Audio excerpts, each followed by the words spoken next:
A manifestação de última vontade de uma pessoa pode ser manifestada através do testamento, desejo que aumentou muito durante esse período de pandemia. Para muitas pessoas, a palavra testamento é associada à divisão de bens e surge sempre após a morte de alguém. Resolver os conflitos em família, né?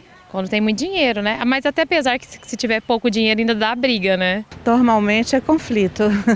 Na prática, o testamento, quando feito, serve para evitar conflitos entre os herdeiros e as longas brigas judiciais.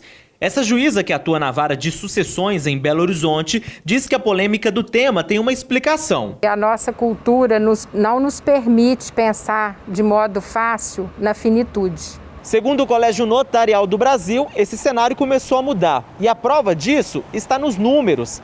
Houve um aumento da quantidade de testamentos registrados nos primeiros meses de 2021, em comparação com o mesmo período do ano passado. O levantamento comprovou que no ano passado foram feitos 6.308 testamentos no Brasil. Nos 3 primeiros meses deste ano, os cartórios já registraram 6.568.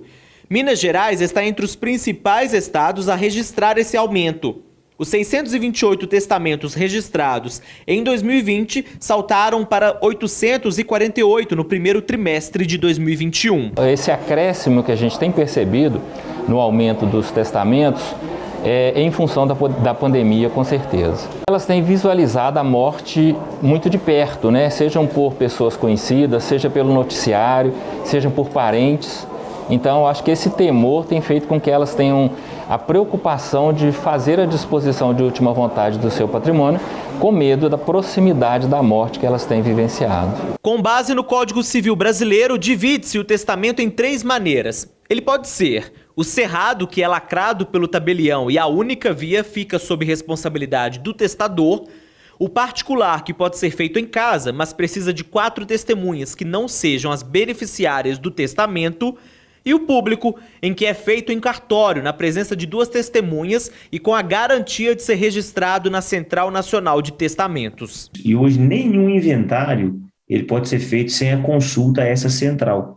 E nessa central só estão os testamentos públicos. Então, se eu faço um testamento hoje em Minas Gerais, mas venho morrer lá no Acre, se o tabelião de lá, ou mesmo se for perante o judiciário, resguarda-se assim o objetivo do testador e a vontade dele. A legislação brasileira determina que para fazer o testamento é preciso que a pessoa deve ser maior de 16 anos e capaz. Mas caso a pessoa já tenha filhos, obrigatoriamente metade do patrimônio pertence a eles. É a chamada vocação hereditária. Em primeiro lugar estão os filhos. A pessoa não tendo filhos para os pais, não tendo os pais, o cônjuge, ou o companheiro ou companheira.